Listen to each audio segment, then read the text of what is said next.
Parku është i joni! Parku është i joni! Parku është i joni!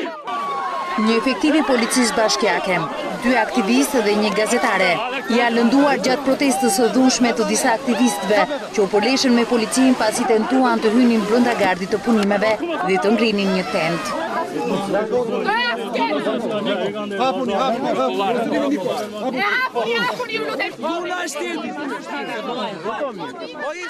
Efektivin e policisë bashkiake Dritan Hardhia e vizitoi në spital kryetari i Bashkisë së Tiranës Erion Veliaj, duke i quajtur të rënd kauzën e aktivistëve për shkak të dhunës së përdorur. Kjo është një kauzë e përdorur nga një grup dështakësh, nga një tufë delirantësh, që nuk kanë bërë asgjë në jetën e tyre, përveç se të kacavirën për dalë në televizor mbas një partie politike ose mbi një kauzë e cila nuk qëndron.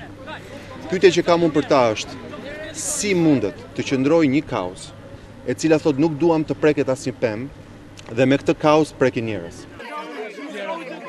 Si autor të dyshuar të dhunës ndaj efektivit, policia ka ndaluar dhe shoqëruar në komisariatin numër 1 aktivistin nga Kosova Arjanit Beqiri, pjesëmarrës në këtë tubim të qytetarëve të kryeqytetit kundër ndërtimit të këndit të lojrave.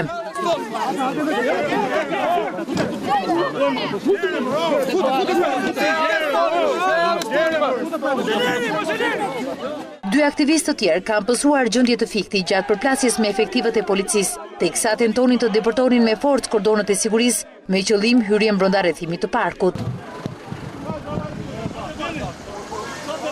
Ndërsa gazetaria Florinda Merku lëndua gjatë raportimit në fillim të protestës. Përplasje fizike dhe dhuna ka nisur në momentin kur aktivistët kanë tentuar të hedhin çadrën e protestës.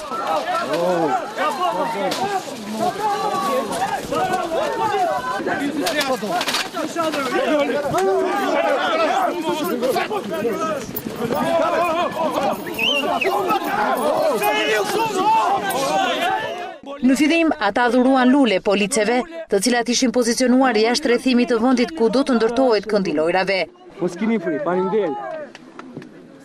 Por më pas, plani i tyre protestës ndryshoi në krahun e përplasjes fizike me policinë.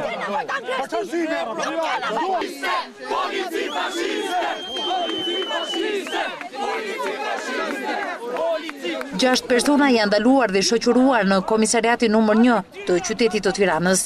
Ata janë vizituar nga komisionerët e avokatit të popullit. Aktivistët e zhvendosën protestën nga kodrat e liçenit tek komisariati numër 1.